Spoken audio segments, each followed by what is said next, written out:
boys and girls.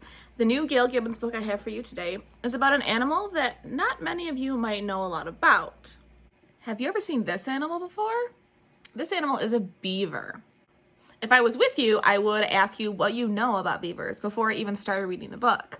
But since we're not together, I want you to think about it. So what do you know about beavers? Remember, this book is a nonfiction book, and that means it's real things. This book is full of information, or it's telling you something that really happened. It's not pretend. It's not a made-up story. Fiction is a made-up story or pretend. Sometimes I like to think of fiction as fake. So let's read this nonfiction book about beavers by Gail Gibbons. Gnaw, crash, a beaver has used its strong front teeth to gnaw through the base of a tree. The beaver grasps one of the tree's branches and moves it down a canal toward the narrow part of a stream. Other beavers carry branches, twigs, stones, and mud to the same area. It is a family of beavers building a dam. More and more branches and twigs are shoved into the stream's muddy bottom. The dam gets taller as more logs, branches, and sticks are piled on top. Stones are put into place to hold the structure down. Mud is used to seal the openings. The dam is built to be higher than the water line, so water will back up to create a beaver pond. The beavers will be able to build their home in the pond. Okay, I'm gonna pause for a second. So I love the way Gail draws and makes her pictures, her illustrations, but what you're missing out is what a beaver dam actually looks like, and it's kind of cool. So if it was a photograph or even a video, you'll be able to see what it's like. So let's watch this really quick, and then I'll go back to the book. Here you are seeing a very dried out river. It lost its water because the beavers clogged it up with their giant dam. So look over here. This man is swimming in the lake that was created from the giant clog. The water had nowhere else to go, so it stuck up there and formed a lake. Let's see how beavers build that clog or dam. The beaver's incisors are strengthened with iron, which makes them orange. They grow continuously and even self-sharpen. The pond makes it easier to move around the heavy logs they need to build their dams. The whole family works together, carefully interlocking the timber.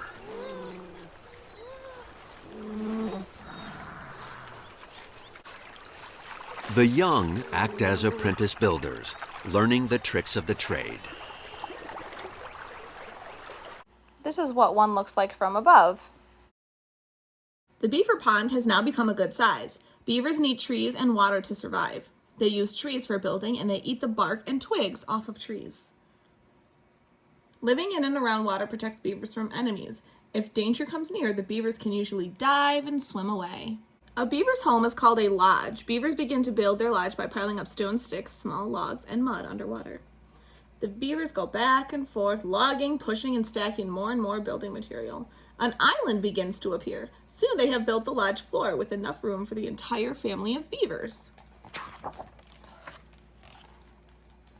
Next, they arrange the branches and stones above the lodge floor. The beavers gnaw and dig tunnels from underwater up to the lodge floor so they can come and go. Finally, the beavers smooth the lodge floor with mud. They cover it with soft, dry leaves and other plants to make the floor soft and dry. So look at that. That's a pretty amazing drawing of what it looks like on the inside of the beaver lodge. This page talks about the different parts of the beaver. And right here it says beavers squirt their own scent near the lodge to warn other beavers to stay away. So they have a special gland, kind of like a skunk, but not as stinky. And it sprays that smell at their home, their lodge, and it tells all the other beavers that don't belong to stay away. And this is what it looks like when they're in the water. So they have webbed feet. So it kind of like imagine your fingers, but having skin in between them. Like flippers. That's how they can swim so good. What beavers eat? Beavers are plant eaters, also called herbivores. They eat bark, twigs, and roots of trees. They also eat berries, cattail seeds, nuts, buds, and other plant life. A beaver needs powerful jaws and sharp front teeth to gnaw away at trees constantly. So the word constantly means all the time. They are always chewing. Communication. That means how to tell other animals your ideas. Beavers make many vocal sounds, almost always chattering aloud. Whining and whimpering sounds often mean they want something or are scared. They warn other beavers of enemies by whistling, hissing, or growling.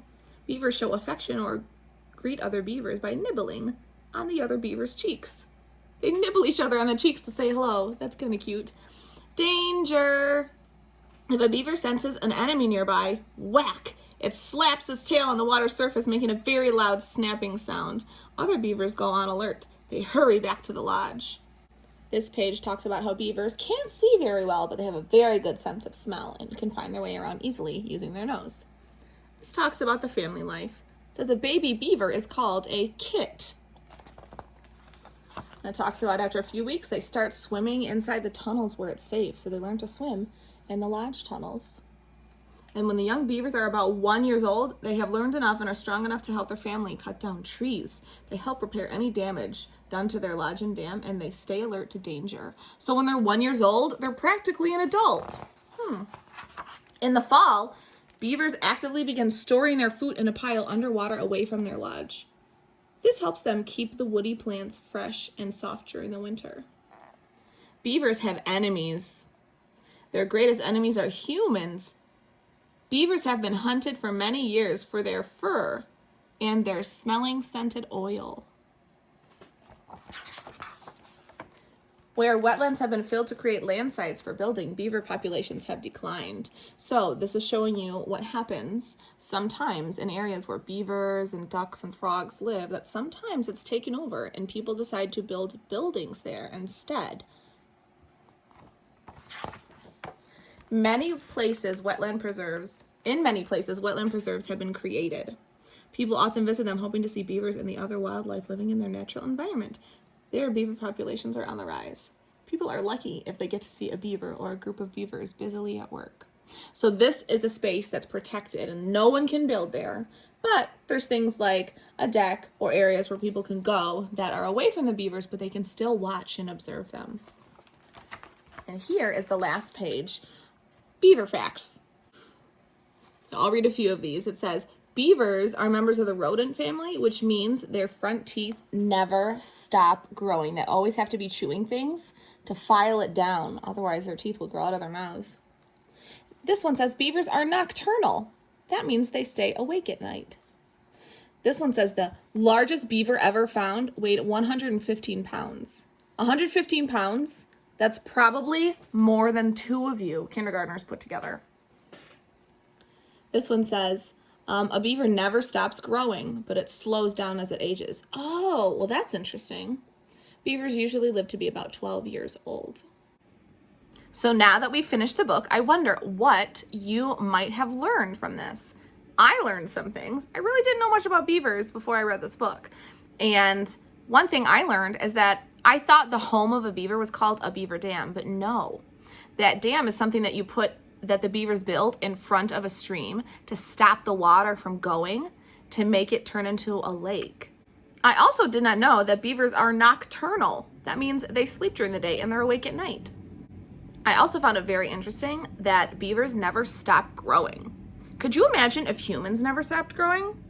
I'm done growing. I'm not going to get any taller. I'm an adult. But imagine if humans kept getting taller and taller as they got older. We wouldn't be able to fit through the doorways. We'd have to buy new clothes every year. Thank you for learning with me, and I'll see you next time. Bye.